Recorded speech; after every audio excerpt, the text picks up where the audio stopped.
Chelsea akhirnya berhasil meraih kesepakatan untuk memboyong gelandang Atletico Madrid, Saúl Ñíguez. Disampaikan jurnalis pakar transfer Fabrizio Romano, Chelsea telah mencapai kesepakatan dengan Atletico Madrid untuk memboyong Saúl Ñíguez dengan status pinjaman hingga akhir musim dengan biaya 5 juta euro. Lebih lanjut, The Blues dan pihak sang pemain juga telah mencapai kesepakatan terkait persyaratan pribadi. Sementara itu, laman Sky Sports menyebut bahwa The Blues memiliki opsi untuk mempermanenkan Saúl pada musim panas tahun depan dengan biaya 35 juta euro. Angka ini terbilang murah mengingat sang gelandang masih terikat kontrak di Wanda Metropolitano hingga Juni tahun 2026. Dan bursa transfer musim panas 2021 telah resmi ditutup. Chelsea pun bisa dibilang alot dalam masa bursa transfer musim panas 2021 dan hanya mendatangkan 3 pemain saja, yaitu Marcus Bettinelli, Romelu Lukaku dan terakhir Saúl Ñíguez. Sejauh ini baru Romelu Lukaku yang termasuk sebagai pembelian besar The Blues. Tim asuhan Thomas Tuchel memboyong Lukaku dari klub Serie A Inter Milan. Pemain asal Belgia itu kembali ke Stamford Bridge dengan nilai transfer sebesar 115 juta euro. Dan bukan hanya mendatangkan pemain baru. Sama seperti musim sebelumnya, Chelsea juga melepas beberapa pemainnya. Yang terbaru, Ethan Ampadu dipinjamkan ke klub Serie A, Venezia. Dan Tino Anjorin dipinjamkan ke klub Rusia, Lokomotiv Moskow.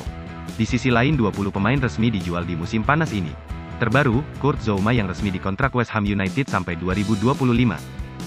Dan berikut daftar 45 pemain yang dilepas Chelsea di musim panas 2021.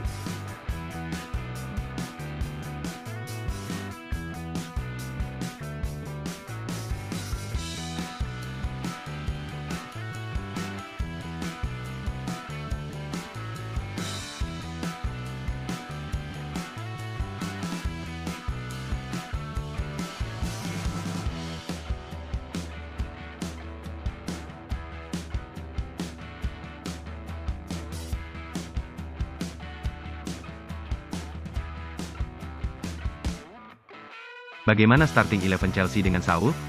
Dengan kehadiran Saúl, skuad dan starting 11 Chelsea bisa sangat kuat. Saúl sendiri bisa bermain sebagai gelandang tengah maupun sebagai winger seperti Mason Mount.